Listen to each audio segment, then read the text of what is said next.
Sa susunod na linggo na isusumite ng Department of Budget and Management sa Kongreso ang 6.793 trillion na proposed budget para sa taong 2026. Itinanggi ng ilang cabinet secretaries na humingi sila ng dagdag budget na hindi naaayon sa National Expenditure Program o NEP. May unang balita si Ian Cruz.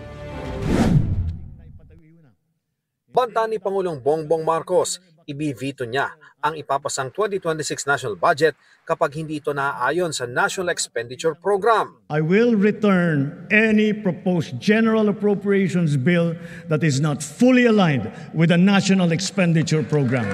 Sabi ng Department of Budget and Management. Pag magkaroon po ng mga bagong proyekto na hindi po consistent sa ating mga programa, mahihirapan po kami i-implement itong mga to. Madidili po ang proyekto pag hindi po consistent ang ating budget doon sa inaprubahan po ng executive.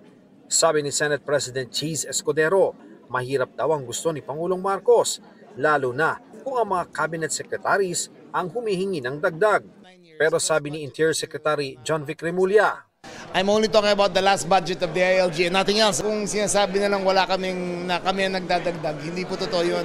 Yung huling meeting namin sa Senado na ako na po nag-attend, yung pinasa po namin, yung pinropose po namin budget at ang pinasa nila ay plus so many billions of pesos po. Tingin ni Transportation Secretary Vince Dizon, magkaiba ang sinasabi ni Escudero at ng Pangulo. Hindi naman literal na walang babaguhin ang ibig sabihin ng Pangulo. Ang sinabi nga ng Pangulo, kaya nga naman, dapat aginsunod yan sa mga programa ng gobyerno na makakabuti sa mga kababayan natin. Opinion ni National Security Advisor Ed Año. Para sa akin, kung ano yung ipinresent ng NEP galing sa Malacanang, yun na yung President's budget. So, dapat hindi na rin talaga babaguhin yun. Siguro, kung may mga exigencies, may konting reason, rational, po pwede siguro. But definitely in general, dapat yun na yun ang budget. Matatandaan sa pagpirma ng Pangulo ng pambansang budget noong Disyembre, aabot sa 194 billion pesos na halaga ng mga proyekto ang vinito o hindi inaprubahan dahil hindi raw tugma ang mga ito sa program priorities ng administrasyon.